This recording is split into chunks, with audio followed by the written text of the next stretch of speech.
Did you ever heard of the 13-second rule? Well, this is something I came up with.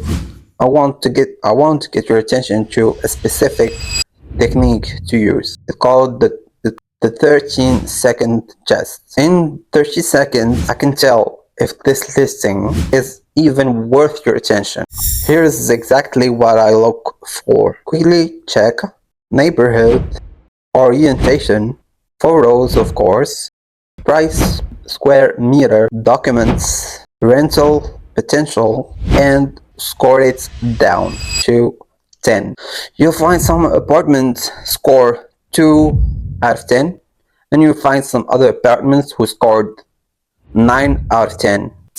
That will give you the insight you are looking for. Save this video and use this method before every you win. You'll thank me later. So subscribe and turn notifications for the launch of Lead State, which solves exactly this issue.